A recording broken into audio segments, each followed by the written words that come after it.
Good morning, everyone. I want to welcome you to our first spring open house at the Evergreen State College Tacoma campus.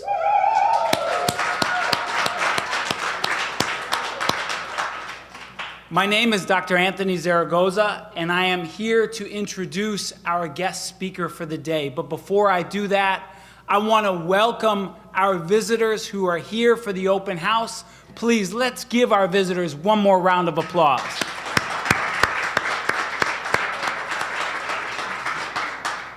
Thank you all for coming and being part of our school here on the hilltop of Tacoma, Washington at the Evergreen State College Tacoma campus. I'm a proud member of the faculty here at Evergreen Tacoma, and I have loved every moment that I've spent as part of the educational journey here. And I invite you to be part of it with us as well. So I want to give some thanks before we start for making our guest speaker's visit possible. First and foremost, I would like to thank the Resilience Studies Consortium, specifically John Hausdorfer at Western State Colorado University, as well as Ken Levy Church, who made the donation to the RSC to make this possible. I would also like to thank Evergreen Tacoma, Evergreen Olympia programs, Doing Things with Words, taught by Eirik Steinhoff, as well as some of the farms that we have visited and will visit, Grub in Olympia, Garden Raised Bounty, as well as the Kiwanis Food Bank Farm and the Evergreen State College Organic Farm, as well as today we will be taking Lindsey to Hilltop Urban Garden, Hugs, and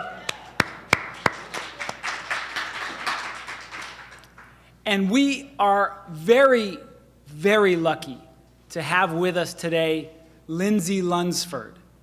Lindsey comes to us all the way from Tuskegee University in Tuskegee, Alabama, and Tuskegee has a proud tradition as a historically black university. And Lindsey will tell us a little bit about her school and some of that work, as well as about some of her work. You are in for a treat. Lindsey Lunsford is not only a scholar of environmentalism, a scholar of environmental justice, a scholar of community sovereignty, but she's also a community organizer around food justice issues. And what's more, she is the people's poet of Tuskegee, Alabama. So please join me in welcoming to State College Tacoma, Lindsey Lunsford.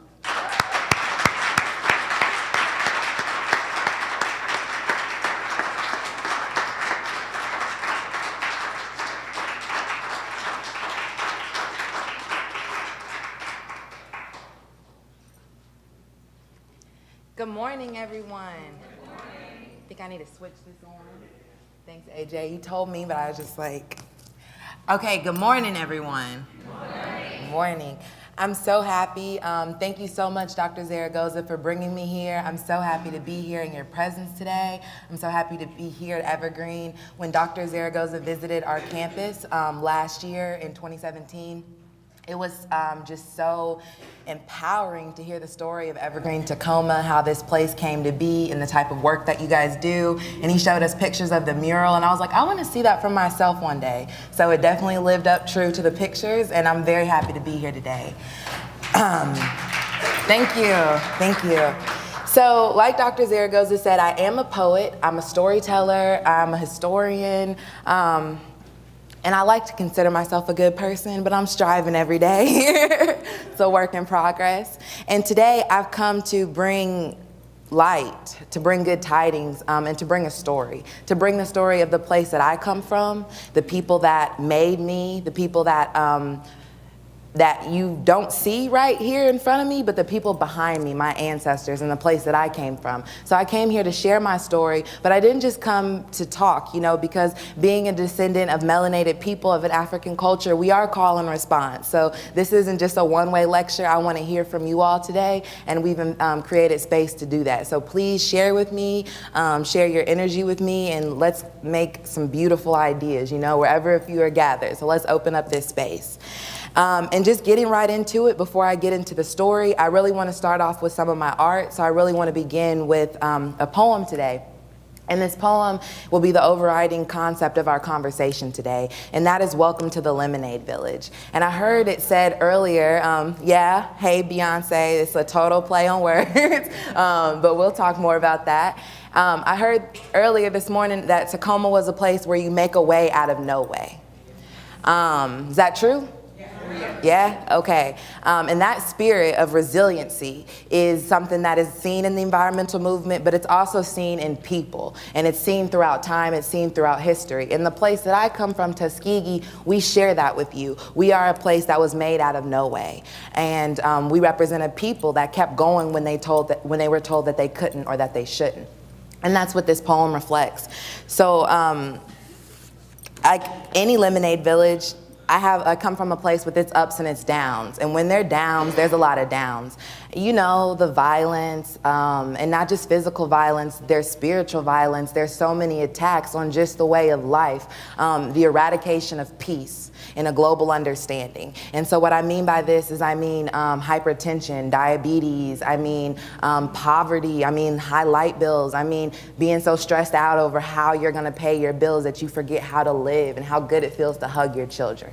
Right? So I come from a place with people that have these experiences, but that was not always our reality, right? Now, we came from something different, and so that is the story that I want to share today. And so with this poem, I give this poem because a lot of time in the space that I'm in, I want to move a little bit. In the space that I'm in and in the work that I do a lot of times, just with community development and working with nonprofits and working with the university, I come across a lot of allies. Right? People that want to help me and want to fix my community. And they come and they ask me, Lindsey, what do you need? Tuskegee is such a great place. What do you guys need from us? What can we do for you? How can we help build your community, right? And so I grew very tired of that. And I didn't understand why, but now I understand why. And so that's the basis of this poem. And this poem is directed towards those people that want to fix my community.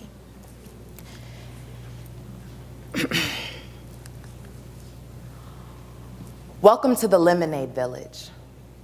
We, those born beyond privilege, would like to welcome you to the Lemonade Village. Now, once you visit, home won't look the same no more. But first, you gotta leave that God complex you packing at the door. 'Cause around here, we don't need no fixing, saving, or crusading. My village, like my skin, it's so pretty. If you love me, you better love my place or just leave us alone. I'm talking that poverty porn peddling with my people, y'all be meddling, grant grabbing, but always putting us last, and then wondering how it is we keep lasting. See, I came to speak for the stoop kid your organic brewery paved over. To remind you of the access ways that severed our blocks and them country folk you all but forgot. To say it's more to people than just census tracts. And it was a whole lot of potential left behind in them unfunded grant application stacks. Nonprofit industrial complex, they expect us to rely on white guilt to get our community rebuilt, when all across the city we connected like a quilt. And then here come those gentrifiers standing out as if they stood on stilts. Nah, this ain't the city you built. Welcome to the Lemonade Village, where we, the makers of the sweetest lemonade, the kind that comes from hands of every shade, made of the bitterest lemons, the kind that can only be grown in this system. They want our recipe? They always have. This time it's simple. Water, sugar, lemons. Water, sugar, lemons.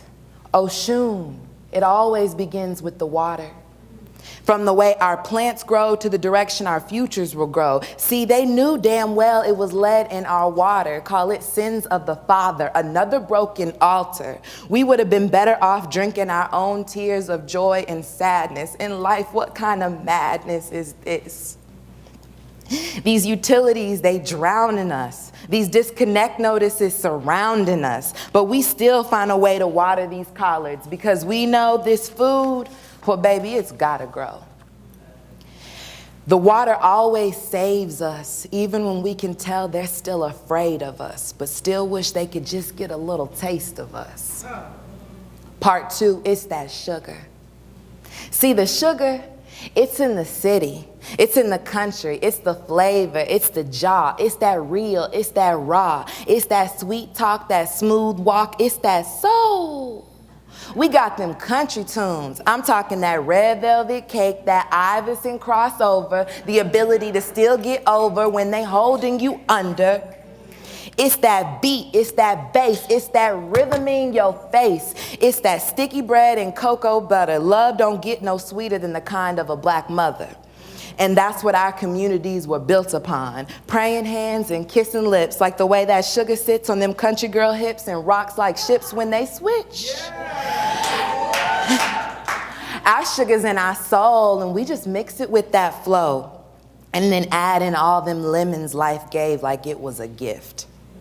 Water, sugar, and don't you forget them lemons. A mama finding out her son got a life sentence. A son finding out his father was the victim. A system that profits a nation pretending like it's not just lost it.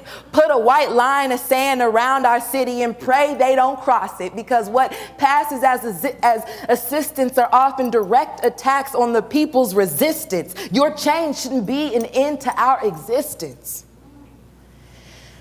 So forgive us if we keep reaching past the headlines y'all are selling, because we know rarely do the real criminals end up felons. More often than not, their freedom is bought like my slave great-grandfather's was not. Life hands us lemons and we still make it twerk. Drive-by on 79th, murder on the back roads. Block party that night. We walk through war zones and boardrooms just to dodge landmines in our homes. Life always handed us lemons. Police still claim victims in unarmed lynchings, but we the ones handed mandatory sentences while your babies are witnessing your state-sponsored ending for Lando Castile. How's that for life handing you lemons? Welcome to the Lemonade Village. We not asking for your guilt or your privilege. We are not here to absolve you. Criticize my city like my skin, it's so pretty. Fix your own community, because truth is you could never fix mine. We were never yours to save. See, here in our lemonade villages, we lack nothing. We have all that we need, no room for saviors, no space for crusaders. Here, we have each other. Ashe.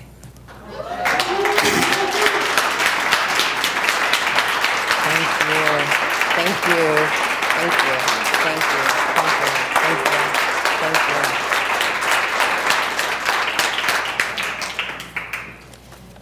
Thank you. Thank you so much. Thank you, guys. I really felt the energy. And it's call and response. So if y'all hear something, all the people that said something, if you hear something, say something. If you feel something, let me know. And I'll write a note about it. So I just want to open up really quick. If you guys have any reflections, any comments, any thoughts, any feedback you could offer me to this, and then we'll move on into our discussion. I'll kind of give you guys some more background on where it came about. Actually gonna go back, stay here. I'll give you some more background on how that came about, but I just want to open it up if anyone had any thoughts they wanted to share, any reflections.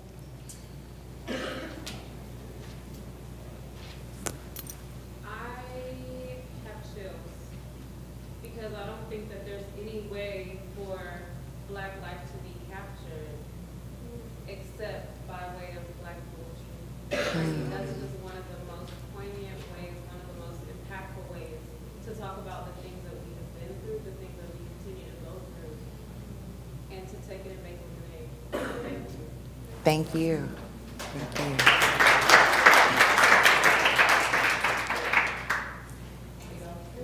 Yes. Thank you so much. Thank you. As my sister said, we were meant to be here today. Oh. To meet your acquaintances and to hear your beautiful words.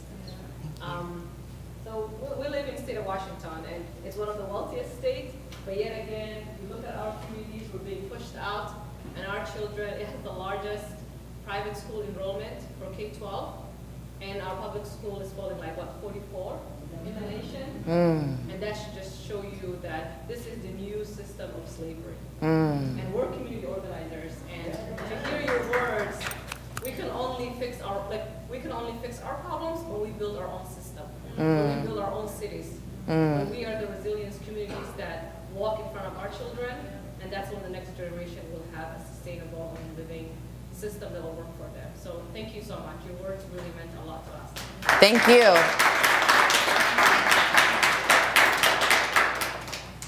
And yeah, just like Regina said, we were meant to be here. That's what I was saying, before you finish your speech. It's almost like you were talking to me personally. Like I was hearing the organizations and wanting to fix certain communities.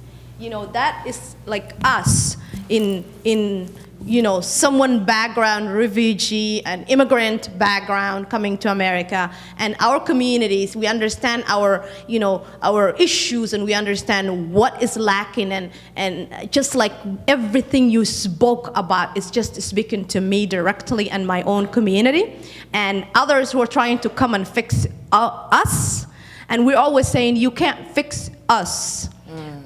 So there's an issue deeper. You can't fix us. We know exactly what to do, but I don't want guilt to come in and act like they want to fix me. As a Muslim woman in here, there's another layer of discrimination that I face every day. Black woman, immigrant, refugee background, and a Muslim woman. So we're in a new era now of Islamophobia. So I am dealing with that on the top of everything else. So it's the new era. Thank you so much. This was amazing.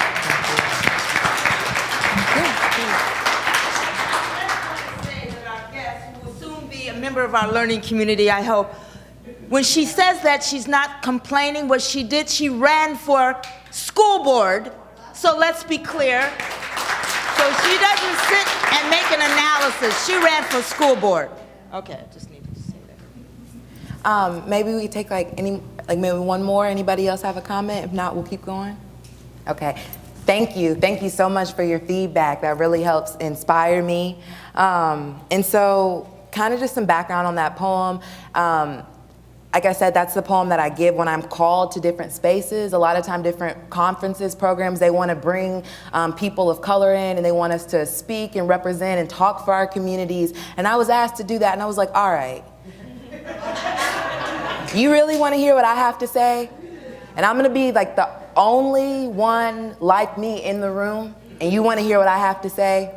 All right, so my words will come and represent me, and they'll represent the people I have at my home, and we're gonna face this, right? Because you cannot move forward, you cannot make progress if you do not have reconciliation. I heard that was spoken earlier. And if you don't speak the truth, if you do not acknowledge the truth. So I cannot say things to make you feel more comfortable, hoping you'll give me a grant, which will maybe have some impact. I need to tell the truth holistically.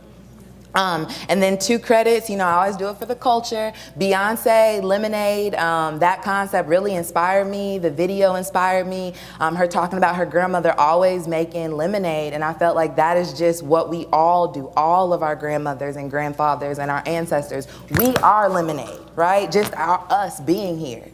And then also Jamila Woods, she has a song, and it's about Chicago. It's called LSD. That's just the abbreviation for it. And she talks about resiliency. And so a lot of times she has different lines in there about and so you can kind of see in the poem, it kind of inspired that. So those are 2 things that kind of really opened my eyes to that. And so moving forward, I have this image here. And I know it's, shout it out, what is it? Sankofa. Is there a song? Yes. Y'all gotta come on, let me hear it. Oh. No, not today? Okay, Oh, you about to do it? Let me hear a little bit.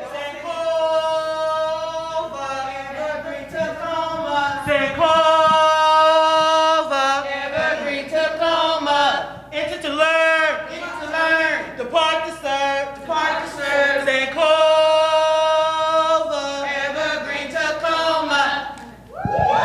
Yeah.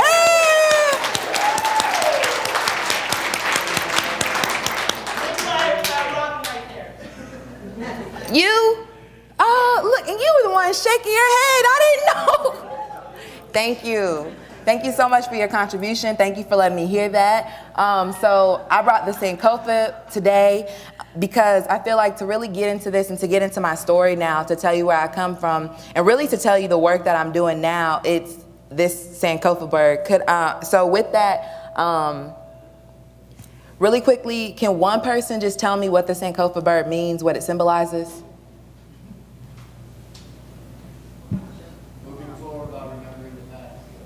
Thank you, thank you. So this Adinkra symbol from West Africa, I think Ghana to be exact. Adinkra, it symbolizes moving forward, using the past, looking to the past to move to the future, right? So that's what we're gonna do today. I cannot tell you about TULIP, I cannot tell you about myself and the work that I do if I do not tell you about the people that came before me, because that is the only way you can actually see the full picture, right? So I'm gonna get into that now a little bit about the history of Tuskegee.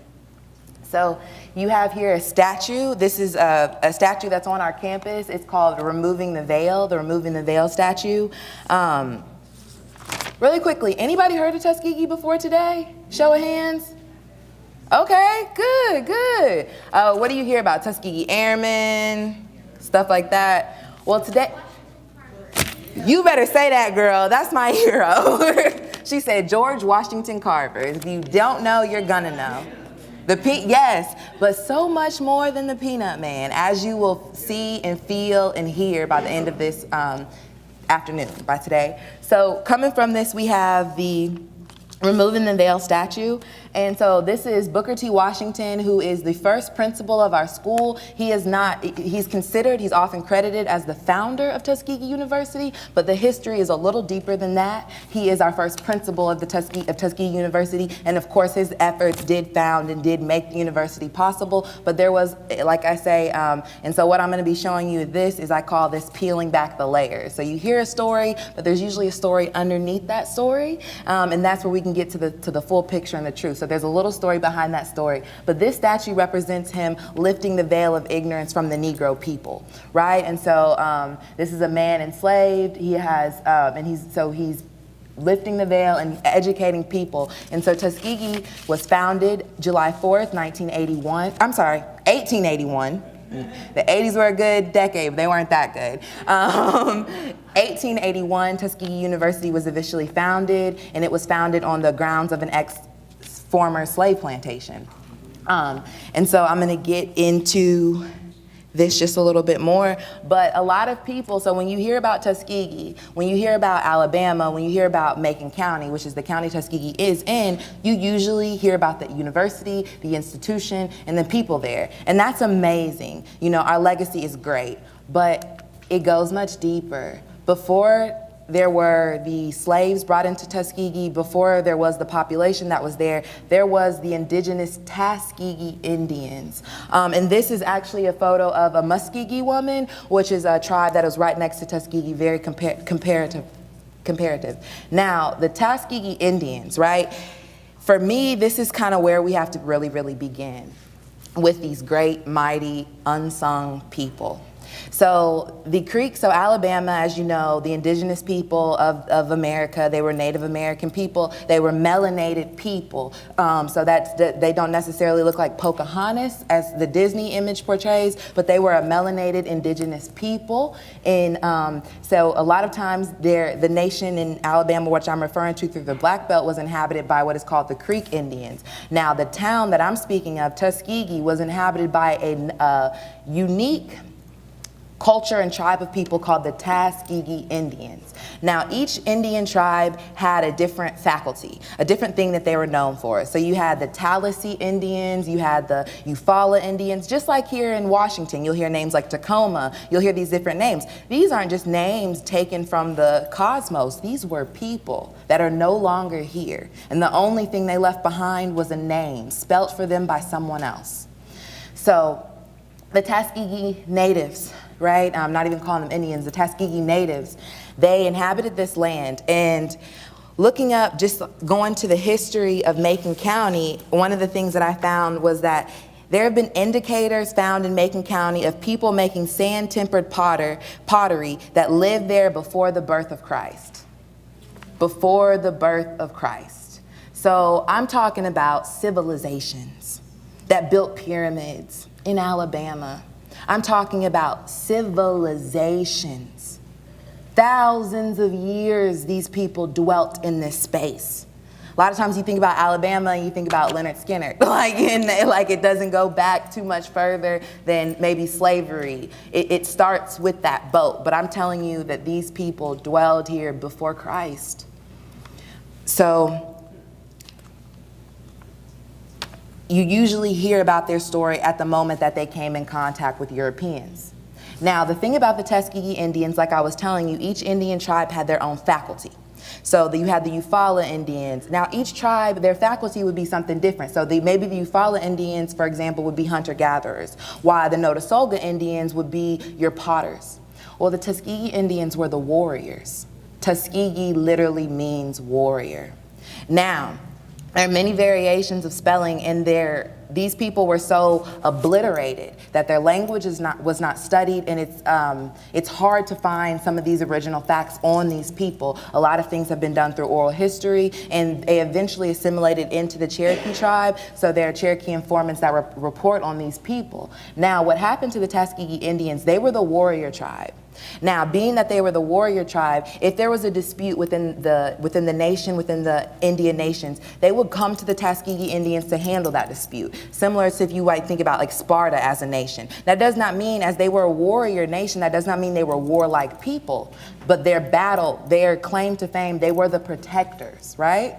Now, so the Spanish, the French, and the Europeans all moved into this region following the French-American War. And so throughout a period of time, you have 3 different European nations coming in and colonizing these people and living with these people, living with these people and writing about these people. So their name transferred, you see the Tuskegee, with the Spanish, then the U was put in there through the English, and then the French came in and said Tuskegee and put the last 2 E's on. So that's how we now have this name of Tuskegee, but it is that they were the warrior people. Now one of the Trails of Tears began in Macon County when they took these Native Americans because they wanted to settle this land, bring in slaves. The only way to do that, they had to slaughter them. And those that survived were forced to walk from Tuskegee, Alabama to Tulsa, Oklahoma. And there's evidence of that today, there are still remaining Tuskegee Indians in Tulsa, Oklahoma. Now imagine you've lived in this place longer than you could ever imagine. There is no you've lived in this place, and now you have to leave your home after watching everyone you know be murdered, burned, killed, and you have to walk to Oklahoma. And if you stop, that's where you drop. There's no turning back. There's no I'm tired, I'm sick. Those that could not keep on walking were left where they laid.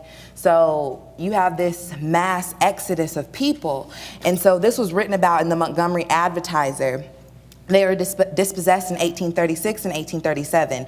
And the final, so this was through waves. They didn't just get a whole people out of the land in one time. This was sustained, systemic genocide for these people. And so this was written about in the Montgomery Advertiser. And this is about the final forced emigration of these Native Americans. So the spectacle exhibited by them was truly melancholy. To see the remnant of a once mighty people fettered and chained together, forced to depart from the land of their fathers into a country unknown to them, is of itself enough to make the stoutest, is of itself enough to move the stoutest heart. So imagine that, see that.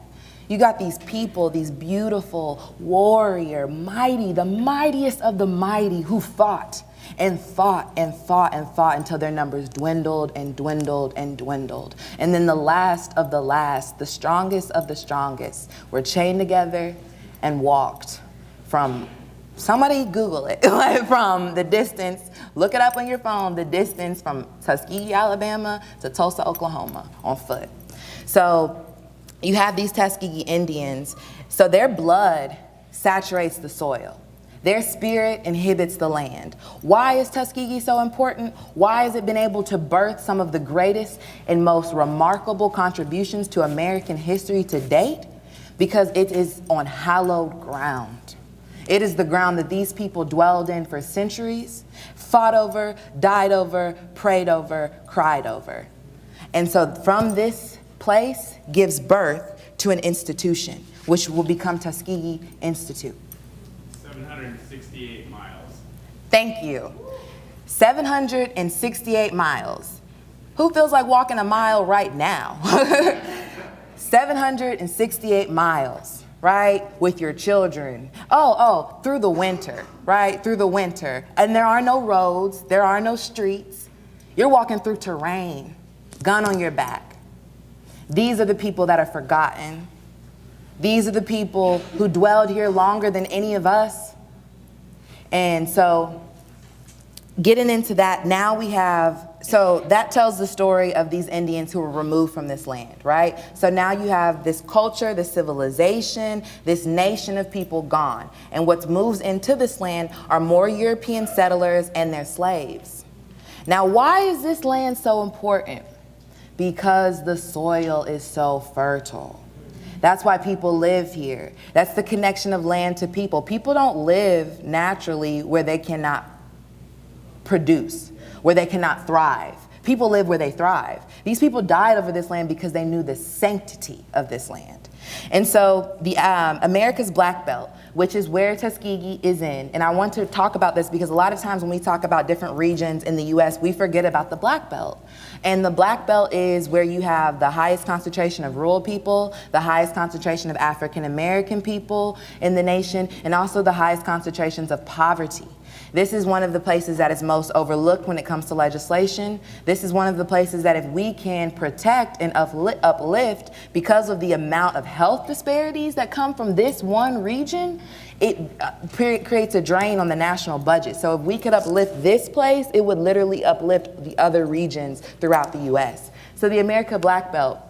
Now, it was named once for the color of its fertile soil, and it was later for the high percentage of African American residents that were brought here. So basically, it was the most fertile soil. The settlers came in and they began to bring their slaves in, and at high rates because they began to become some of the most profitable plantations. So more and more and more slaves were brought in until eventually the slaves outnumbered the white population in this area, or I should say the African population outnumbered the European population in this area, right? And so when that happened, that began to create some not only ecological, that created not only some social shifts, but it would eventually lead to political shifts, right? And so how do we get the name of the Black Belt? Well, or this definition. So Booker T. Washington, the principal, we talked about the principal of Tuskegee University, has this definition. He wrote in his autobiography, Up From Slavery. He says, "So far as I can learn, the term was first used to designate a part of the country which was distinguished by the color of the soil. The part of the country possessing this thick, dark, and naturally rich soil was, of course, the part of the South where the slaves were most profitable, and consequently, they were taken there in the largest numbers. Later, and especially since the war, the term seems to be used wholly in a political sense, that is, to designate the counties where the black people outnumber the white." And so this, like I said, is going to become very important when we get into the 60s and when we get into the political movement. And it's still very important because these are the counties with the highest rates of poverty and preventable diseases throughout the nation. Now, we have the Black Belt. So we had the Native Americans living in this region, and then we have the slaves that were brought into the area. And when you're looking up pictures of slavery, you're like, what kind of image can I choose, right? Because there's so many different images of slavery, right? And I chose this image to share because these are all children. And they're all slaves, right? They were born enslaved. So these are children. And so a lot of times when you see slavery, of course it is violent, it is brutal, but these were children. What was their playground like? What was laughing for them like? Could they laugh? Did they stay in a house with someone? Were they taken care of? Was their caretaker allowed to come take care of them? So a lot of times these questions aren't seen, but this was the population that was living in Tuskegee. And so we go through the Civil War, we go through the Reconstruction period, and now we are able to get into an area where there are some blacks who are able to establish some class and are able to accumulate some wealth. So enter the real founder and another unsung hero of Tuskegee. We have Lewis Adams. Now, Lewis Adams was a former slave, and he was able to, through his work in his industry, was able to amount some wealth and become a political leader in Tuskegee and Macon County. Not just a political leader, but a social leader. He was someone that the community counted on. Well, he was especially concerned that the recently freed former slaves and their future generations would not be able to fully support themselves. There were no institutions at the time able to teach them any essential skills. So you have all these freed people. Now, now how are they going to be able to work and going to be able to create industry? So, enter the Democrats. Now, the Democratic Party in Montgomery, at this time it's Reconstruction. So black people have the right to vote. Now, why is this important? Because this is the Black Belt County. There's more black people here than white people. So, what do you need? The black vote. How do you get it? You go to their leaders. Now, this was a case where there was a good leader at the helm. Instead of taking personal bids of money, which is what he was offered, 2 Democratic Republican candidates came to him. They offered him personal gifts, which was a common practice. Basically, here, we're going to give you this money, and you say that you endorse us, and then the whole black community, which was very united at this time. At the time, it was cited that they would they all would vote on the same ticket. They'd come together as a community, and they would all vote for the same issue. Now, they came to Lewis Adams, hey Lewis, here's some money, give us the green thumb, say we're the ones they want to vote. Lewis said, no, you can do something a little better for me. I want you to write if you're gonna be a legislator, I want you to write in legislation for a school for Macon County to educate the black people in Macon County and their descendants. And they said, all right, just get us that vote. And that's exactly what happened. So his skillful political negotiation, leadership, and vision, he saw something. His vision for future proved successful, and they funded $2,000 annually for Negro Normal School in Tuskegee. And this is the birth of Tuskegee. This is how Tuskegee comes. It comes through political lobbying. It comes from leveraging the assets of the community, and it comes from a united and concerned community that wanted something better for themselves. Now, here comes our guy, Booker T. Washington. Booker T. Washington, a strapping lad in his mid-20s, comes to Tuskegee. He's called, so when they get the school appropriated, they need to find a teacher. They write to Hampton University, which is an HBCU, shout out Hampton, in Virginia, and they say, send us a scholar, send us someone who can do this job. Lewis Adams recruits and hires Booker T. Washington on the recommendation of Samuel C. Armstrong, who was the founder and principal of Hampton. And so enter Booker T. Washington. Now, Booker T. Washington does get credit as a founder because he came, they had the money, it was appropriated to bring him down there, but there were no facilities. There was nothing for him to start with. He literally had to go out into the county and begin and this is still in Tuskegee, a rundown, the building is still there, and there's a historical marker of a rundown shack outside of Bethel Church AME where the first Tuskegee University started. And Tuskegee was started as a Negro Normal School, which means it was started as a school to educate future teachers. That was the model. We got to get one, teach them how to be a teacher, and then send them out into the world so that they can start schools and so that they can become teachers. Now, Booker T. Washington would grow to be the height of the most notable and most famous African American of his day. He's also one of the most misunderstood historical figures throughout history. Booker T. Washington he taught us community. Booker T. Washington literally built a city in Tuskegee. He was able to build his own infrastructure. They eventually made a coin that had Booker T. Washington's face on that coin. He was able to get Carnegie, Rockefeller, and J.P. Morgan to come and work with him and be on the board of Tuskegee University. He was able to not only amass wealth, but he was able to leave a long-lasting legacy. He was the first African American to ever come to the White House. He was invited there by Theodore Roosevelt. He was the first African American to go into the White House. And he was invited there. His legacy was very, very profound. And Booker T. Washington, through his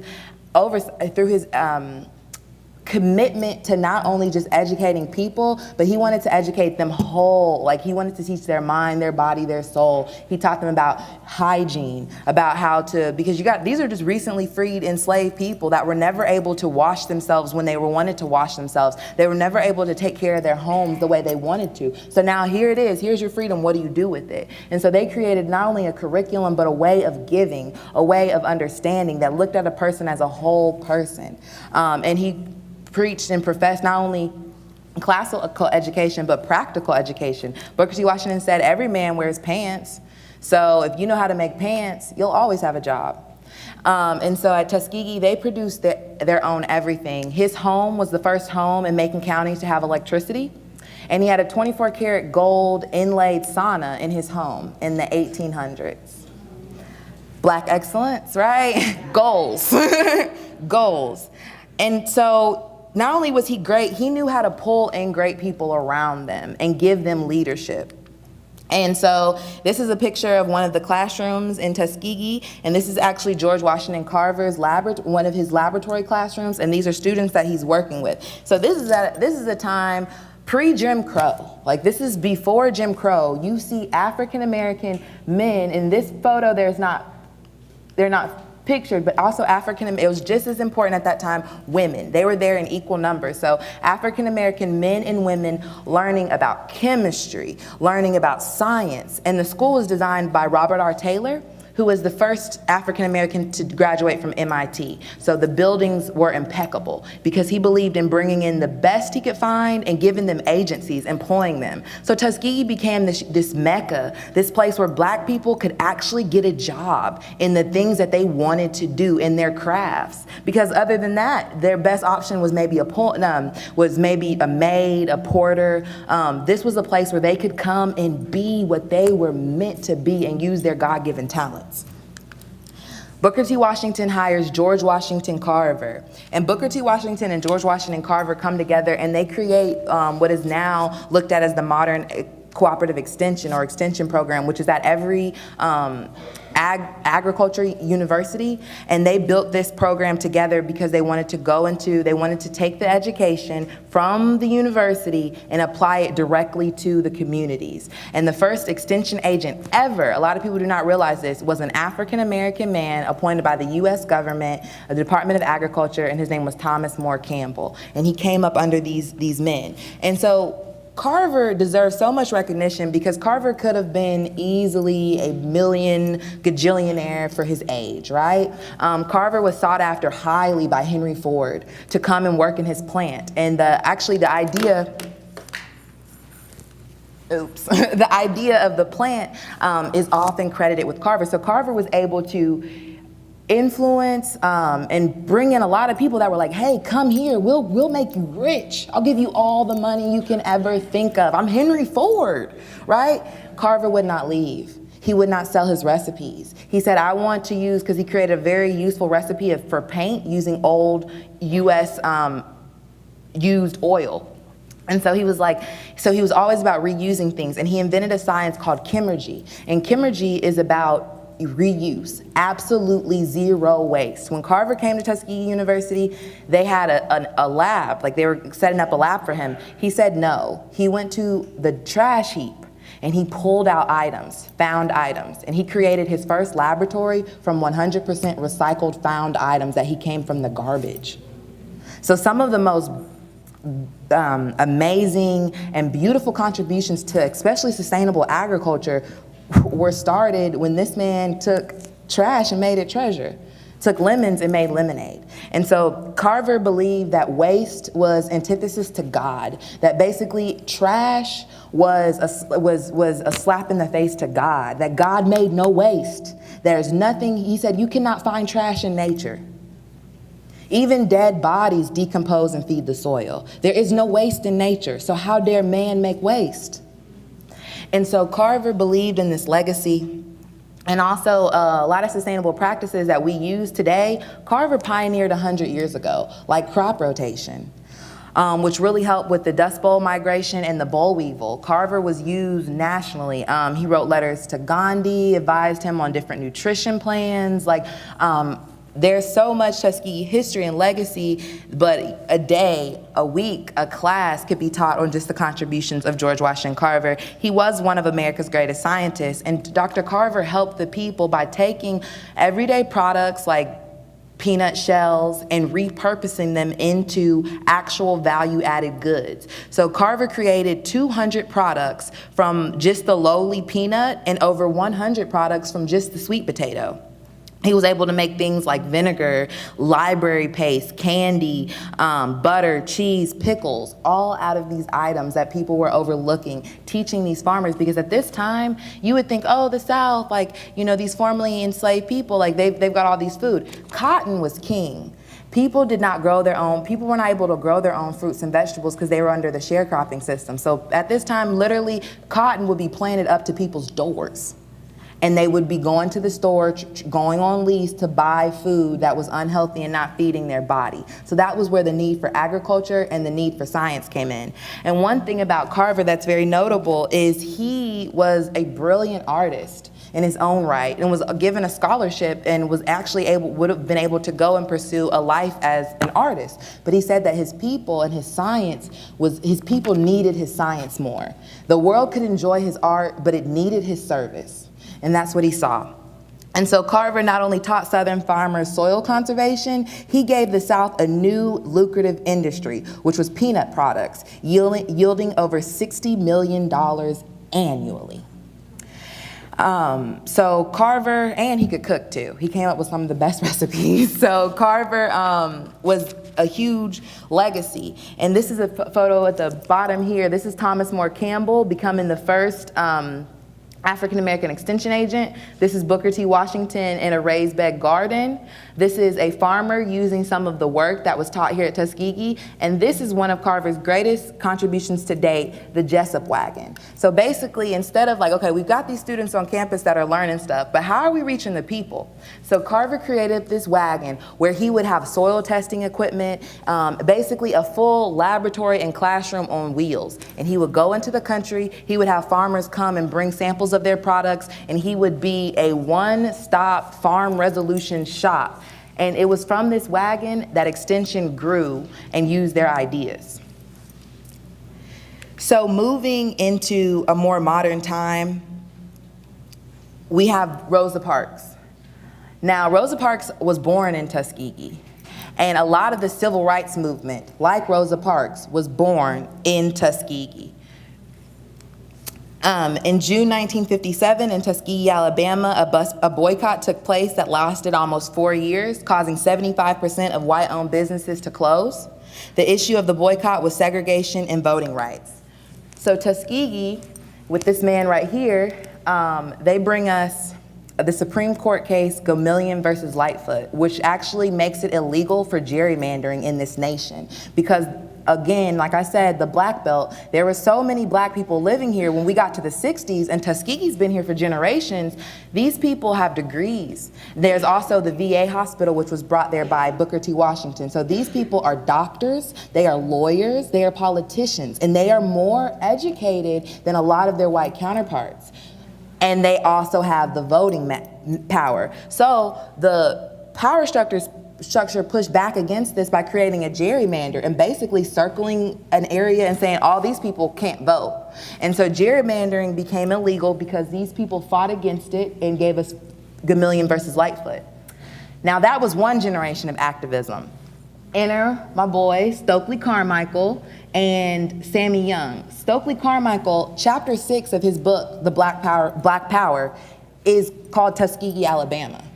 Chapter 6 of his book is focused just on Tuskegee and the importance because of its location in between Selma, Montgomery, Atlanta, Louisiana, and Florida. It was able to be a nexus and an access point for the civil rights movement because it was a safe haven where you could go and there were black elites, professionals, and everyday people making it. So you weren't surrounded by the same levels of ignorance and deprivation that would quell your activist dreams. So Sammy Young became the first student to die in the Black Liberation Movement. And he was killed in Tuskegee University because once these people got the right to vote, they were still like, you know, kind of playing the game. Like, you know, we don't want to cause too much change. We don't want to do too many things. The next generation wasn't having it. They rallied against it. They organized, and they began to scare the system so bad that Sammy Young was assassinated.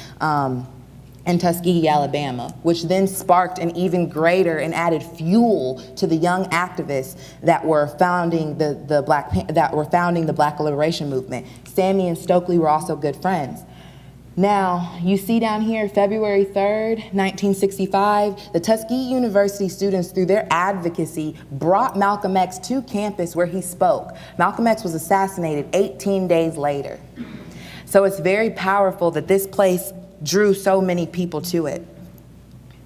And then continuing on till today, we have distinguished alumni. And I encourage you to go to this page and kind of check it out. Not just Lionel Richie and Tom Joyner, but you have Marilyn Mosby, the prosecutor that wanted to prosecute for Freddie Gray in Baltimore. You have people,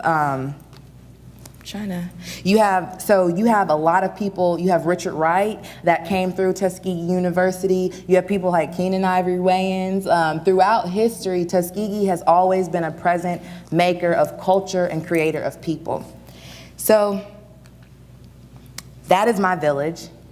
And now I just invite anyone to speak and tell me any reflections you have, but also what does the village mean to you? The concept of village. It's a word I've been saying a lot, but I don't want it to just be one of those words that gets said a lot. Like, let's give it a presence, let's found it. Can anyone please share with me, what does village mean to you? And if you want to take a, yeah. Community? Yes? A small place where everyone takes care of one another and looks out for one another and tries to bring each other up. Yes. Any other thoughts? Well, this school is a village. Safety for a lot of people. It's a lot of things for a lot of people. Safety. The school is a village for us all. It provides safety, learning experience. Yeah, and then cultural awareness, definitely between all of us. So Thank you. Thank you. So moving into this, so that's my story, that's my people, that's where I come from. And now I want to share a little bit about the work that I was able to do. So I got my master's between 2015, 2017 through Western State Colorado University. The man that Dr. Zaragoza thanked, Dr. John Hausdorfer, helped me to be here today. He was my advisor. And I was able to complete this project called the TULIP Community Garden Clubhouse, but more so just the founding of this organization, TULIP. So I go back to Malcolm X. Malcolm X said that the greatest mistake of the movement has been trying to organize sleeping people around specific goals. You have to wake the people up first, then you'll get action. Now, Malcolm X said this as a response to a reporter who asked, well, Malcolm, how do we wake the people up? And then he answered his own question and said, well, do we wake them up by telling them about the levels of violence in their community, about the diseases going on, and about how they don't do something now, it'll just get more urgent? Malcolm X was like, no, chill out. That is not how you get people to wake up. People know better than you how they're suffering. People know hunger. You can't feel hunger in another person's belly more than they can feel it. People know what's plaguing them. They don't always know what their ability for change is. They don't always know how high they could climb if they had a little help. People do not always know. You have to wake people up by showing them the vision, the potential of their possibilities, of them achieving their highest sense of self and evolution. That's how you wake people up. And that's what I wanted to do in my community, because with the legacy of, so after the civil rights era, those businesses closed down, we had massive white flight, we had policy that came in and just kind of gutted us, and we ended up with a lot of, just like I said, the problems that you see in a lot of communities, especially rural communities. But we created the TULIP Community Garden. As an answer to that, we created one of the largest community gardens in our city, and it was aimed at going back to our roots, because Booker T. Washington sent out a letter to everyone in the Tuskegee community telling them what they had. Not what they should, but what they had to grow in their home gardens. In Tuskegee, everyone used to have, in the Greenwood community, everyone used to have a garden. It wasn't cool, it wasn't like hip, it was mandatory for the village, for community sovereignty. Because if you don't have food growing at your house, you're gonna come look for food from my house. And if you go hungry, then my neighbor's hungry, then another neighbor can be hungry, then I'll be hungry. So if I have food and you have food, then if the next person gets sick, we can make sure he gets food. So everyone grew food. But we lost that over time. And that's what TULIP was seeking to bring back. And so we did this through doing usually when people say, when they come in, they always want to do a needs-based. What do you, like, what's the disease rate? What's the poverty rate? What's the crime rate? But we wanted to look at our assets. We knew we had our history. We knew I had our legacy of agriculture and climate, and we knew we had global infrastructure. But we had to ask the 5 whys. How did our community get like this? Well, we had poor infrastructure, and we felt this led from miseducation, like people didn't have the right knowledge of what was going on. But that came from a presence of fear. People were afraid to ask the questions that they needed to ask. They were afraid in their space. Well, where does fear come from? Trauma. These people were descendants of enslaved people, of removed people, because they didn't get all the Indians out of that space, right? These are the descendants of lost, hope, hurt, broken, nearly annihilated people. That's trauma. And so that trauma was exploitation, economical, physical, cultural, and spiritual. And that root cause was another person's their urge to control and shape the environment, which was to displace, because people are a part of the environment just as quintessential and necessary as the trees or the flora or the fauna, the people. So they wanted to change the environment by removing people and adding new people, which left this legacy. And so we were able to organize the garden. They wrote articles about it. We were a part of so there's been a steady decline in Black land, Black farm ownership. It's disgusting. It will make you sick to look at the numbers. But finally, we're on the rise. We're moving up from 1%. And so we were in an article characterized by that. The Delta Regional Authority came and visited our garden, and it was started through help with the sponsored through the AmeriCorps Vista program, and they said this was their most organized community garden thus far, and thanking us for our time. And with the community feedback, thank you. And so with the community feedback, people said, I feel safer, and that my community is safer from possible food-related disasters and diseases.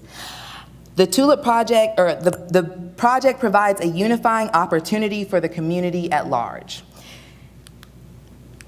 And so moving ahead a little bit, I have some acknowledgements. These were the amazing people that came together. That's Miss Estelle Applewhite. Miss Applewhite was my garden mentor. She taught me how to plant seeds. I'll never forget being in the garden and asking her, Miss Applewhite, like, what was slavery, what it was like when you were my age? How did people talk about slavery? What was that like? She's like, girl, my grandma was a slave. What do you mean, what was that like? She's like, I grew up on a plantation. I picked cotton. She said, I remember being 6, really, really happy to get my 50-pound sack. That meant I was a big girl. And so I learned how to plant seeds from a hand that learned how to plant seeds from a hand that was forced to plant seeds. From a hand that created seeds, from a hand that birthed those seeds, right? Because it wasn't just that they forced us. They made us use our own knowledge that we had and brought with us. And so, moving to current Tuskegee, this just announced Beyonce just gave a scholarship following her Coachella performance of $25,000 to a Tuskegee student. So Tuskegee is still in the forefront. We are still the pride of the swift-growing South. And I want to, before I leave today, I want to share some more poems with you all, if you wouldn't mind. And I want to share these with you because from the history, and from this history that created me, I use my poems as my way to tell my story and to reflect that. I feel really connected to Tuskegee because my grandparents met in Tuskegee in the 1940s, and they married in Tuskegee, and they both graduated with degrees in Tuskegee in 1946. They gave birth to 4 children who all graduated from Tuskegee, who gave birth to grandchildren. So now so I want to share these works with you. And I'm gonna start off with my first, and see also why I give this homage is because Tuskegee is where I found myself. I grew up in a predominantly white community in Columbus, Indiana. And when I say predominantly white, I say it's the exact same place that Mike Pence is from. We went to the same high school, just different times. And so it's a community that was it tried its best to welcome me, but there's certain things that a community that is not of you can do. It's only so much it could give me. Right? It's only so much. I had to go out and find my identity. I had to find my culture. And Tuskegee, although I'm not from there, it gave me that. And it gave me my voice. And that my voice is exhibited through my poems. So I will share a few works with you all, and then I'll invite us for feedback and we'll close it out. So I think you guys are gonna like these.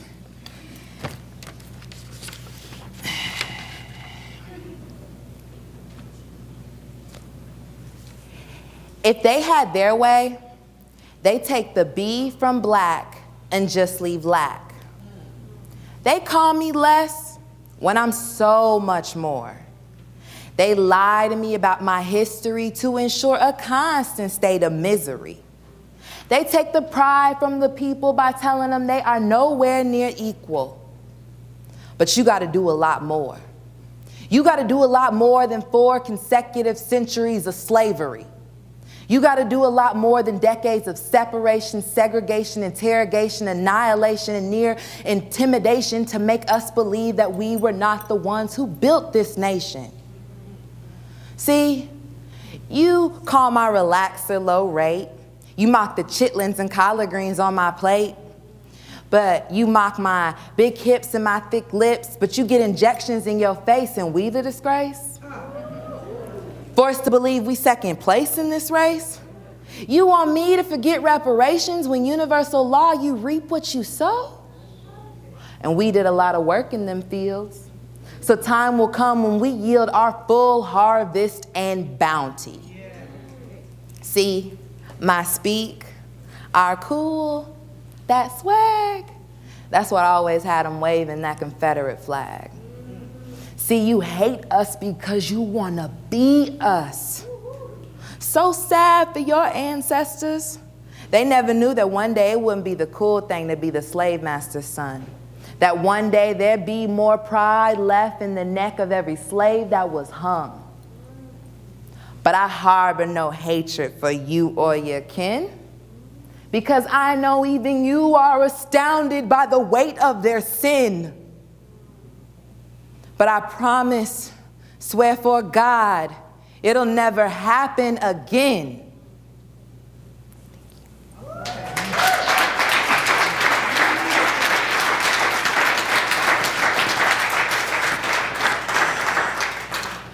right, guys, I got 2 more for you. Y'all feeling it? Yeah? Okay. Thank you.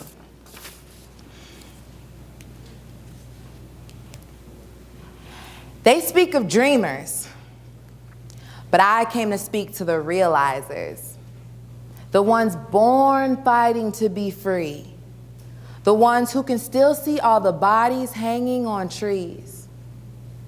So what do you do? How do you make a change?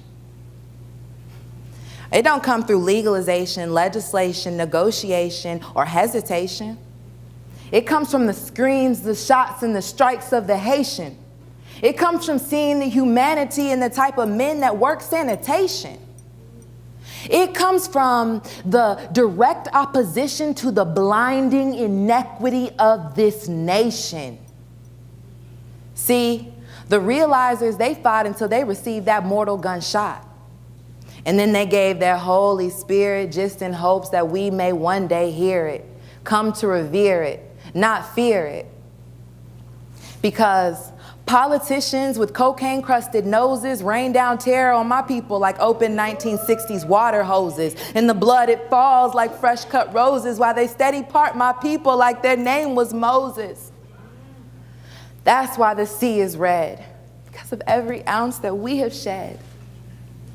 Boy, don't you know I can make you wish you were dead? See? That's how they get that fear in your mind, and now you're a dreadhead. But you can't see the twist because they still got your mind on lock. So what do you do? What do you choose? The ballad or the bullet, Brother Malcolm? What if they left you with neither? Just the fist or the fable? Do you buy it or do you take it to the streets and riot? Just what are you? A man, woman, or coward? Don't you know we can bring down those who tower, put answers to power? It just takes a little revolution. The recipe, the solution, a dash of desperation, 3 splashes of courage, not an ounce of hesitation, 3 parts the blood of your oppressor, and 1 part your own. The recipe.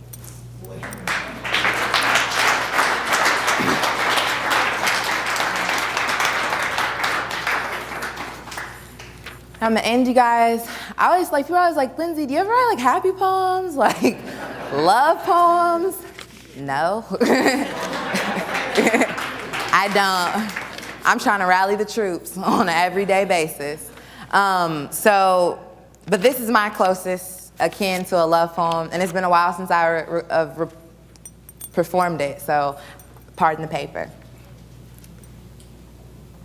I'm in love. I'm in love. I know you looking like I say that all the time, but I'm really in love. I got that 6 foot deep kind of love. I got that no air left in your lung kind of love. Now, I know you looking like it's Valentine's Day and not Halloween, but I love this man so much, I swear I want to scream. See, sit back and let me tell you this tale. See, my boo, you don't even know him. He stand like over 6 feet tall, be like, hey, I'll take this Tech 9, rip straight through your police vest. He be steady gunning and shooting. I'm in love with Huey P. Newton. Like, hey, Bobby Seale, F your New Deal, Shaka Zulu warrior, your skull I will peel. I'm in love with a revolutionary. I'm talking a straight rebel rider. I gave my heart to a freedom fighter. If I could run my fingers through Malcolm's sandy red head, lay my face on his chest and rub away all his hero stress, whew, y'all got me starting to sweat. I'm not trying to flex. I just want to roll a stogie with Stokely and get James Baldwin faded. Because I'm not trying to talk to another brother telling me how he gonna make it. I need a real man to be like, hey, baby, like Atlas, put the world on my back. I can take it. My people's wounds I see healed through the work that I do in these fields. New nations I will build. Then we elevate till our souls can't get no higher. I'm in love with a freedom fighter, a straight revolutionary rider. Only thing is, she's alive. I'm talking Angela Davis with your skin so Elaine Brown. I can see nations coming from them brown hips, and I hear revolution dripping from them thick lips. Sonia Sanchez, baby, you so cool. See, she's a Sheba. Get me lifted without indica or sativa. Don't you know I need ya? I just want to bow before my queen Nzinga. I'm in love with the revolutionary. I'm in love with the freedom fighter. I gave my heart to a straight rebel rider. They deserved it. All this heart. Thank you, guys.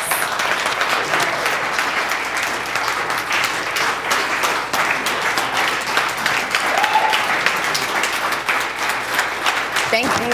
Thank you. Can you take questions for 10 minutes? Yeah.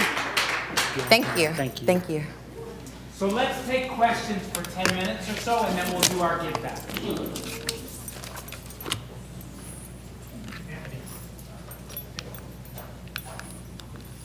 I don't know.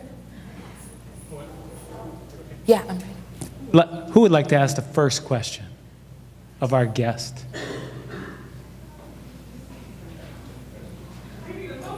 Yes. We need a moment. Robin. This is just your program. Your program. I was trying to write notes, honey, as you was going along. The Tuskegee United Leadership and Innovation. thank you, because we couldn't read it up there on the, especially those of us who wear glasses and we know we need them. So we're all like, what's the I for? But it's innovation. Yes, ma'am. Thank you. Thank you.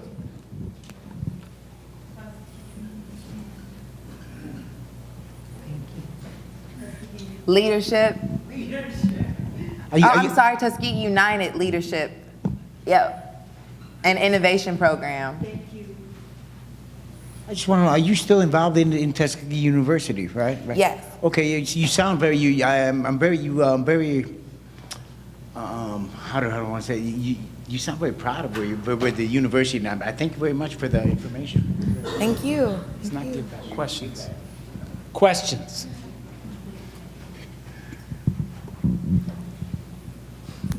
How are you still involved with the community garden? Do you still work in it regularly, or do you just oversee, or?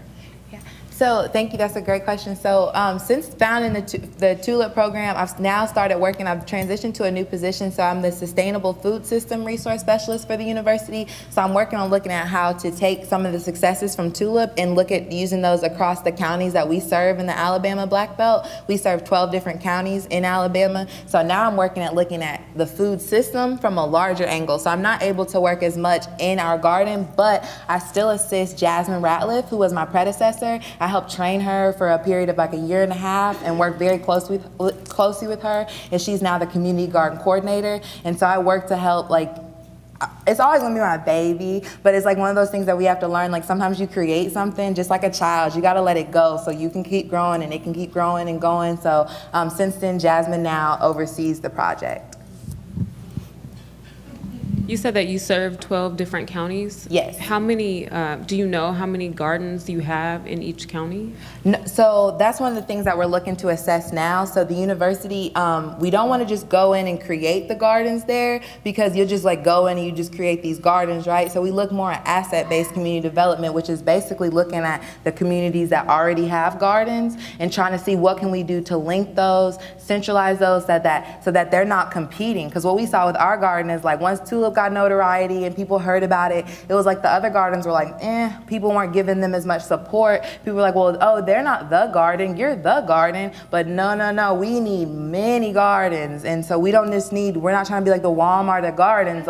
We don't want to just be one of this. We're trying to figure out how every person, so we don't want to just grow gardens, we want to grow gardeners. So how can we get people to go back to this original letter, which is having gardens in their home? How can we get people on that sustainable model? So to answer the question, we're working now to map how many gardens are already existing in our counties, but in the county that I come from, Tuskegee, Macon, we've got 16 right now that we know of.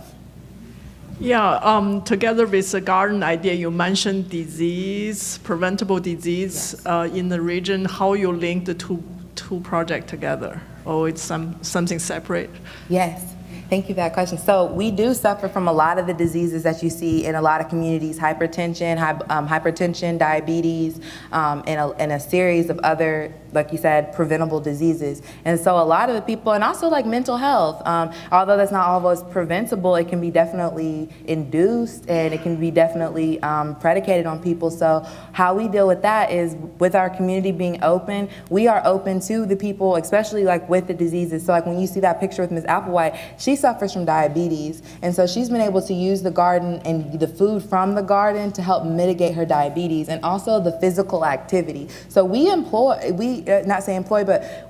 go for our volunteer base, and where we place these gardens, they're the people that actually suffer from these diseases that are working in these gardens, especially our elderly population. In Tuskegee, we have an abnormal or a higher than average elderly population. And so with that, it puts a lot of stress on the younger population and on the children. We have more children in elderly than we do in the middle. So that creates a lot of economic problems and a lot of stress on those people. And so we use that. We don't look at that as a problem. We look at that as an asset. We say, okay, we've got a lot of educated, we have a lot of experienced people in our community who have lived lives and have done great things. We have a lot of young people who are looking to do great things. And so we link those people together. So a lot of, like I say with our garden, we take them diapers to diapers. Like I'll take from 2 years old to 92 and beyond. Like diapers to diapers, Huggies to Depends.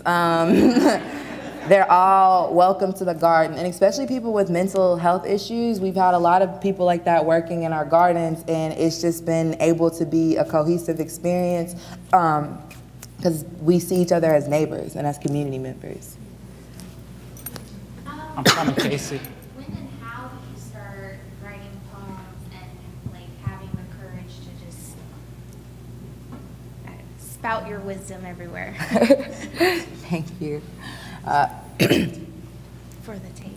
Oh, how and where did you begin to use your voice as a poet and as an artist? Thank you. So that journey for me, especially with that first poem that I did, if they had their way, they take the B from black and just leave black, let you tell it. That was my first like coming out poem. I say coming out because that was like the first time I was like, okay, I'm an artist, like, and I can't help it. I can't hide from it anymore. It's gonna like beat me up, like if I keep trying to like stuff it into the backs of who I am. And so I think it was my sophomore year, I believe, in college. If not, it was my freshman year, but I want to say it was my sophomore year. I'm getting a little older and stuff's getting fuzzier, but shouldn't say that. But needless to say, there was a talent show, and I've always wanted to be expressive. Like I always wanted to sing, I couldn't sing. I always wanted to dance, I couldn't dance. Like I just wanted to get up on stage and just like do my thing, but I didn't have anything to do. And so, but I had passion. I had the passion to do it, right? And so I'd always done poems as a little girl, and I'd always done it as a way of like getting out of things. So I found out in like second grade, my second grade teacher, shout out to, oh, I'm sorry, it was my third grade teacher. I like Miss Ziegler, but it was really Miss Colvin that laid that brick for me. So anyway, my third grade teacher really like loved on me and like saw, because I was dealing with like severe racism when I was in third grade. I was like always the only black girl in my classes, and I was constantly getting called names I didn't understand, and I didn't have any way to process it. So my teacher, Miss Colvin, I became a teacher's pet because she kind of like protected me and tried to shield me as much as she could. And she helped me learn about poetry, and as I got better with poetry, I would like kind of use that with my parents. Like my mom would make me do something, I wouldn't do it. I'd write a sonnet about it, and I'd be like, here, mother, and I'd perform it for her. That worked one time. And that was it. But so it was something that I was good at, but I didn't put weight into. Like it was just like, oh yeah, I'm good at that, but who cares about poetry? That's how I felt. And so there was a talent show. I was like, man, I was in college. I didn't feel I was that cool. I was like, I want to stand out. I'm tired of like just being here. Like, because like I said, I came from Indiana to the South, so it was a total culture shock, right? I was like, I talk funny, I talk different. People don't see me, they don't feel me. And so I wrote this poem, and I got on stage and I performed it, and I don't know what, to this day, I don't know what gave me the courage to do it that first time, because I'd never done it before, and I was like, they already think I'm lame, but I went up and I did it, right? And I got that first line out, and people were like, what? Yeah, say that. And I was like, really? You want me to say that? I've got more. And so And by the end of it, people were like standing up like, yeah, that's my girl. Like, yeah, I love that. And I was like, I'm your girl? These are my people. I must write more poetry. When's the next talent show? I got a thing now. I'm that girl that does poems. And so that's how I found myself. And I would be bold and I would say more and more true stuff. And then I'd like cuss in my poems sometimes and I get in trouble. And it just was like my radical way. And so that's like how I finally learned to trust myself and express myself. And it became a gift to other people. Like other people enjoyed it so much that I couldn't let my insecurities of being like, no one wants to hear you, Lindsey. You know, that little inner voice you have in your head that's like, you ain't nothing. So I was able to silence that voice using that. So thank you for your question.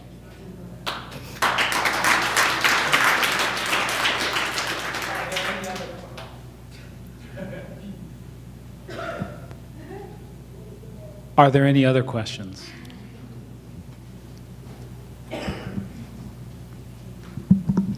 You are absolutely amazing. So for the Black community, a lot of us have been told that we are descendants of Native American people. And through technology like Ancestry, DNA, we've been able to actually run our DNA. And a lot of us are finding out that we don't have any Native blood. So even me myself, I've gone through extensive research to trace back my lineage. And I would see even in the census of my great-great-great-grandparents that they were labeled as Negro or as Black. So I'm wondering why did our parents and our great-grandparents have told us that we are, you know, of Native culture? Through your research and the things that you brought up, it seems like there was a connection, but it's not showing up in the DNA, and a lot of us feel a spiritual connection to the Native people. So I was just wondering what your thoughts are about that. Thank you. I have a lot of thoughts about that, actually. I can't speak too much to Ancestry.com and like kind of how they do their lineage, but I can just speak to the oral histories that I know and the research that I've done and the photographs that I've seen and the stories that I've also been told. And so a lot of these people, so when you go back, right, you go back, and so you hear, a lot of times we hear like Cherokee Indians or things like that, but we don't go all the way back to like the ancient history of America, like in the Americas. And so there's a really good text called They Came Before Columbus by Ivan Van Sertima. And so Ivan Van Sertima talks a lot about the Olmec people, who were the people, then there's like giant statues found in Mexico of Olmec heads, so like these giant heads that feature these African people. And so it's really through the erasure of history, certain people have been purposely erased. And so is their lineage, and so have their descendants. And so just because you can't, just as we can't say what tribe often we've come from Africa, we've got to start debunking some of this all of us came over in ships from Africa myth, because that's not what happened. There were indigenous Africanoid people, melanated people that looked just like me and you that greeted Columbus and everyone else that came on the shores. So when you look at the original Native American, they did have coiled hair, they did have very dark skin, they did have very wide noses, because they're also descendants of the Olmec people. What's interesting about Tuskegee, even amongst the native tribes, they had different ancestries and different lineage. That's how the Cherokee were able to denote and say, okay, yeah, the Tuskegee did come join us after the Trail of Tears, but they're not the same as us. They don't look the same as us. They don't have the same culture as us. And to remind you, these people have been dwelling here since before Christ. What do you know of the people that dwelled on this planet before Christ? Right? What do you know of them to look like, to sound like, to be like, right? And so when you look into that history of these displaced people that were not getting their mouths swabbed, that were not having their DNA necessarily like recorded, and people that have been taken from like their erased people, you know? And so I guess saying that a lot, we do have claim to this land. We did die, fight, and we did not all come here on slave ships. There were, and so if you look it up too, there's a lot of like different research on the whitening of the Native American, and just basically, like I think there's I can't call the name of it right now, but about like just the whitening, like I said, the whitening of Native American and Native American culture, how we get stories like Pocahontas, and she looks like, oh, just beyond the river bend, when that might not actually be the case. And even when you look at so going back to the Olmec people, they were the predecessors to the Mayans, the Incans, and the Aztecs. So those nations descend from these people. And so I'm talking about ancient people that were African. You also have Mansa Musa's brother who traveled, in Ivan St. Bernard's text, who traveled and brought his entire fleet from Mali to the U.S. long before Columbus on boats. They traveled here, they brought a whole fleet of people here, moved here, and began to settle here as well. So there are stories of Africans coming over, settling, but then also the people that were already here were a melanoid and like a melanated people. And so, yeah, we as scholars today need to take serious heed to that question, because it's also an economic thing. There are people that can pull up Native American ancestry, but they just signed on to a list in the 1800s, you know? So we've got to look at our history, and we have to hold claim to our land, because when you look at a power structure, if we as people not only had lineage of enslaved people in us, but also Native people who were displaced, if we were both of those, our claim to this land would be so powerful. You wouldn't be able to have that go back to Africa narrative.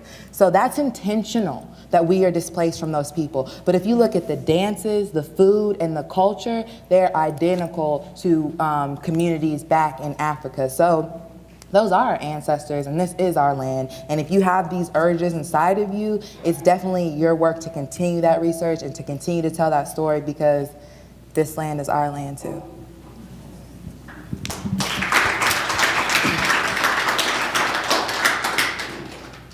I now want to transition us into Give Back.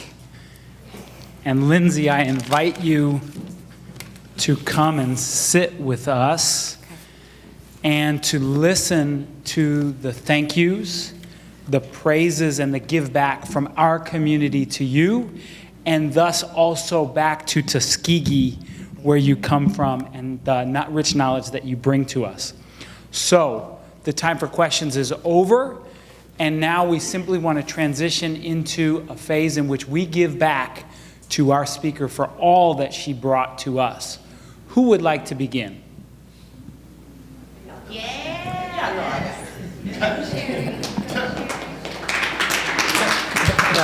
No, they clap because I'm an artist too. So, but the first thing I would like to say is, as an artist, you speak to the times, and that's what my favorite artist said do, Miss Nina Simone. So I want to thank you for just speaking your truth to the time, and I'm still shook.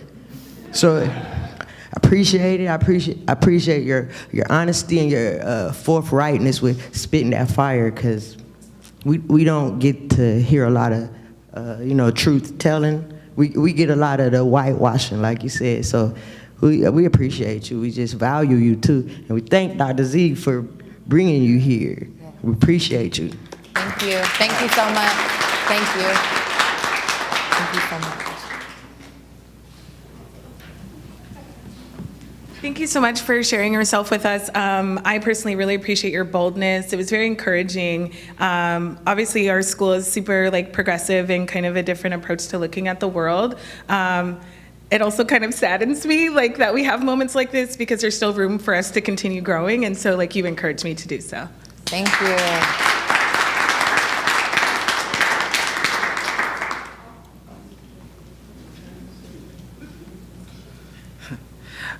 I just wanted to thank you for coming in, and also wanted to say that I've learned more in this short amount of time that you spoke than I've ever learned in my entire life, in school, elementary, anything. And it means a lot, I didn't grow up with any of this knowledge. I grew up with small little bits and pieces that have been implemented into the education system that I grew up with. But this right here means a lot to me. I want to thank you. Thank you. Thank you.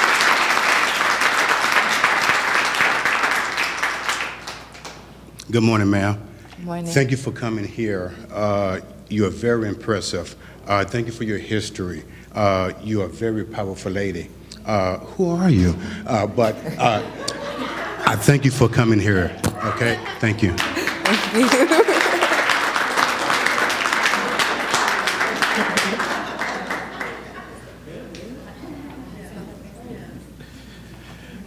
Thank you very much. My name is Abdurrahman Mohammed from the Somalian community in Washington State. Even though English is my second language, the girls, my sisters here, were looking at me to the point that I was about to cry. Your words were very powerful. Thank you so much. Thank you.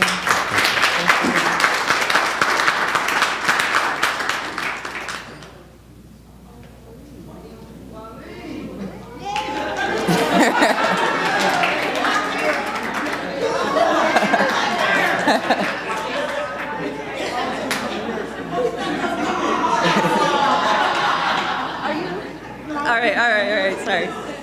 I just want to thank you for all the work that you do to connect people back to the land. I think, especially for people who have experienced trauma around land, and I think it's so integral to like restoring the humanity of all of us, to recognize that and then to reacquaint ourselves. Yeah, thank you. Thank you.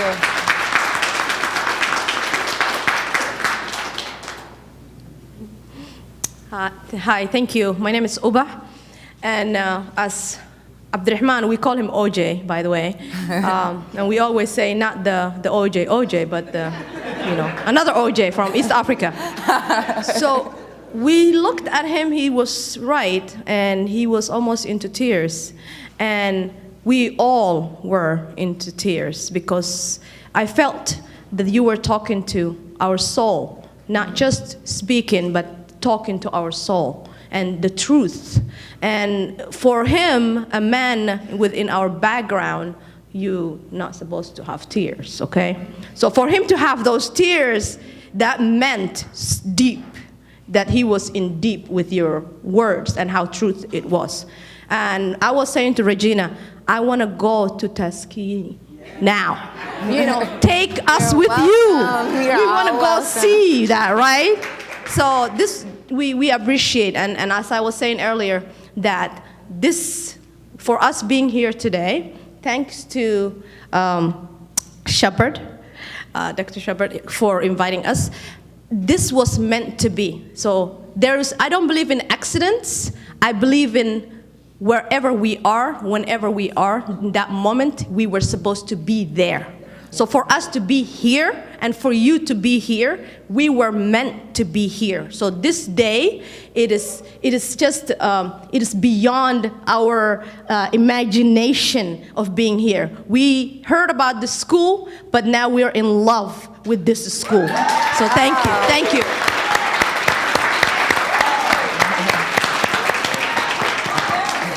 Hi. I want to thank you for what you brought to us all here. I was almost in tears myself, so you gave us a lot of knowledge. Thank you. Thank you.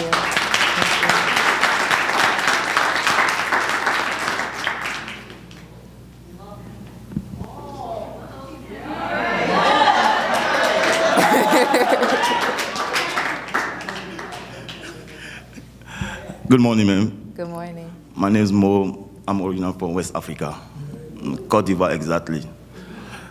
Thank you so much for what you just did. I feel like you came here just for me. You took me way back from Africa. So I've learned a lot for what you just did. I just want to thank you. Thank you. For coming. Thank you.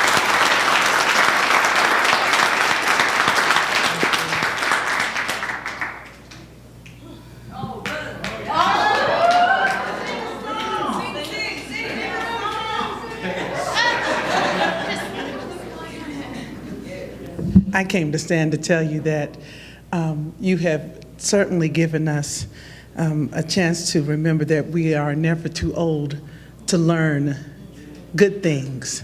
and new things and have things rejuvenated in us at this time. I appreciate your presentation even more because, if you will, just a little shade, we didn't do a lot for Black History Month here. And I'm so glad that you became our Black History moment. So thank you for not only sharing about Tuskegee and about the founder and about the first principal. I had never ever heard a word used like that, if you will, when it came to that school, that there was a principal instead of a president.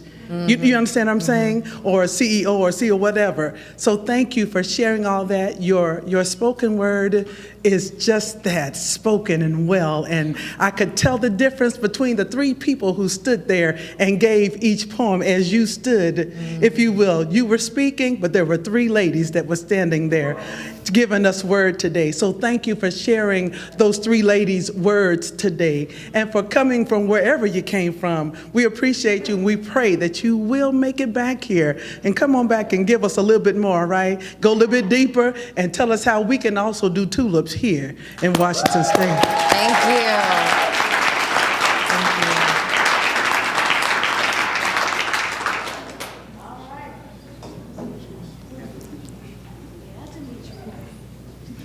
How you doing, sister? I'm well. All right, first of all, I want to say thank you for coming out. I just want to say thank you for keeping the spark lit in me and to all my African American people here and the people who support the things we've been going throughout these 400 years here in America. Even though yesterday was called the Emancipation Day only in DC, they actually shut down schools and businesses for that day. And they always want to give us something for Black History Month and days for Martin Luther King Day, but we are still enslaved in the mind. I think you are a revolutionary, and thanks for keeping that spark. Thank you. Thank you.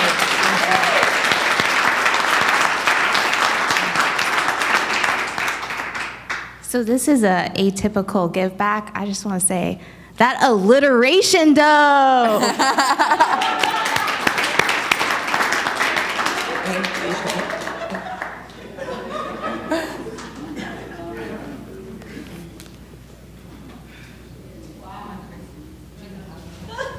Anyone else want to offer a give back?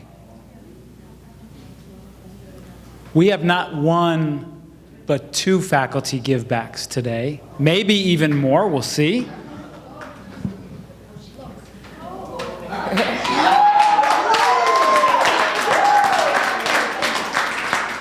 Good morning. Good morning. As the elder Southern woman on this faculty, I want to thank you for telling our history and letting everybody know that it is more than the sum of its parts, and sharing the stories of the heroes and sheroes that made you and I possible. We did not come from a hand-to-mouth existence. We came and we are because those coming before us in that land sang the songs of Zion even under the yoke of oppression. Yeah. And I thank you for telling that story and making it alive today. Thank you.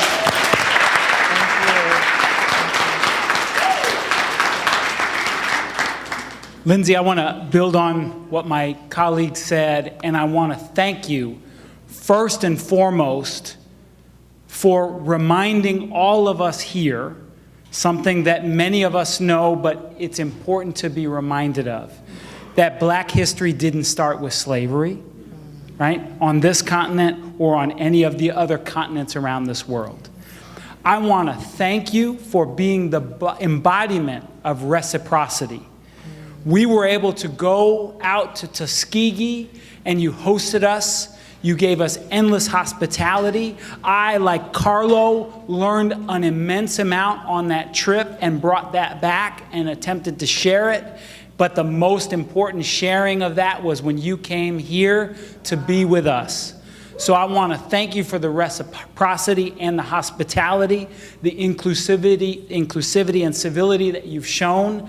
I also want to thank you for beginning this journey with the Resilient Studies Consortium and working together as a unit of place-based educational institutions throughout the country that are building a resilience and environmental movement that is diverse and just and equitable.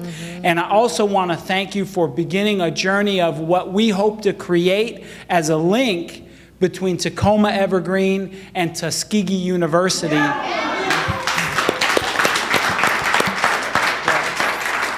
As sister campuses, and I would like, and I said this when I came back from Tuskegee, I would like to create a pipeline from us here at Evergreen Tacoma to your graduate programs there in Tuskegee. And I know that Lindsey has brought informational material and she can talk to folks about that possibility. So we're taking little steps in that direction, but let's think about how we can build this relationship even more. And I want to end my give back with a poem back to you. I have to apologize, it is not my own poem.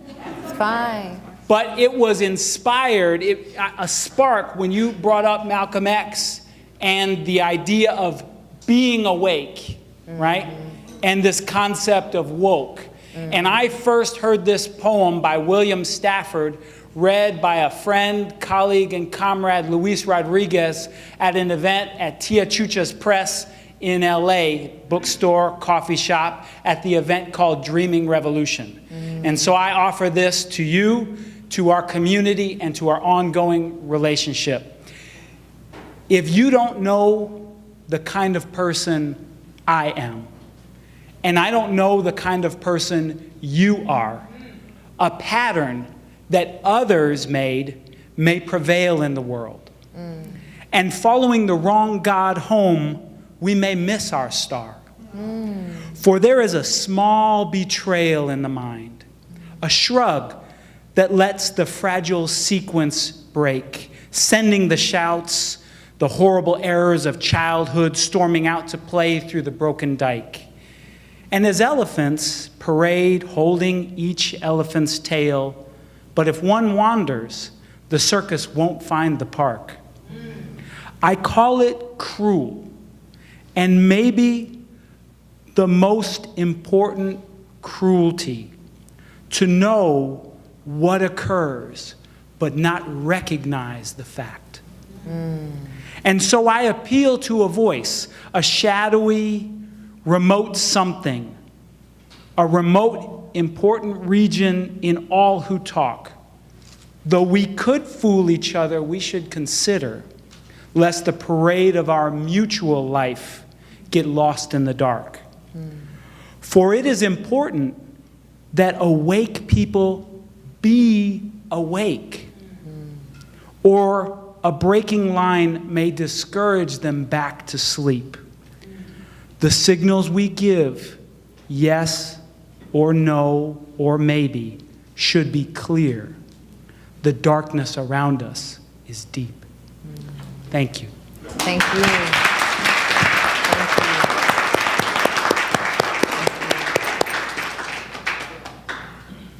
Everybody's looking at Gilda. Oh, let me tell you something. It was not tears, but there were tears. It wasn't a rush, but it was a rush. It was not hope, but it was beyond hope. Your voice echoes what Tony K. Bambara said. A revolutionary artist makes the revolution irresistible. Woo! I bet you everybody heard that, right? A revolutionary artist makes the revolution what? Are we all revolutionary artists today? Have we been anointed by these words, by this rhythm, by this? And she comes from where I come from. I'm an Alabamian. My grandmother and grandfather moved here to Detroit from Alabama to work in the factories, right? And each one of my 13 cousins would come live with us and then go work in the factories. And they could buy a house and the kids could go to school. But as things progressed, my cousins started going to prison. And that is through no fault of their own. It's through and I'm talking about accountability.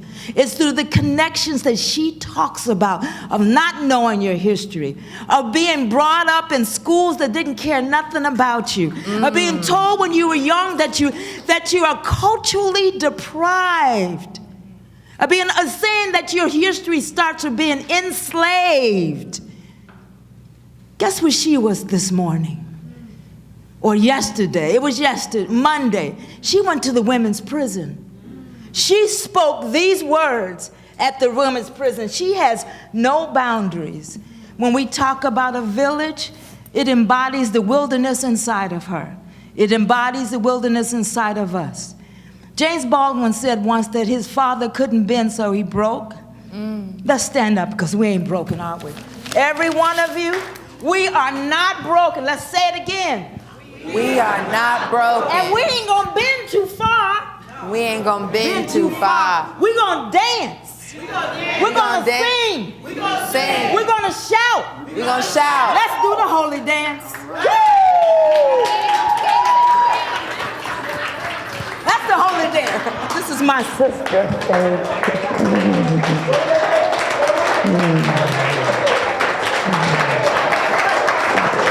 Thank you. Thank you so much. Thank you.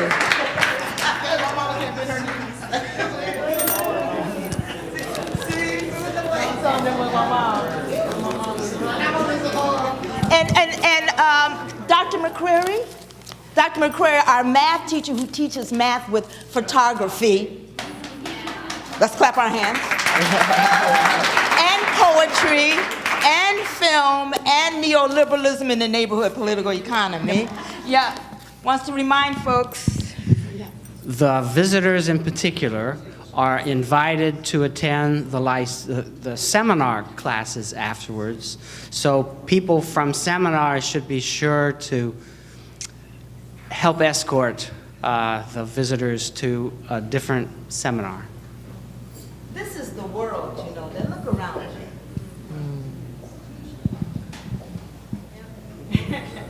Okay. 15-minute break, and we're meeting our seminar.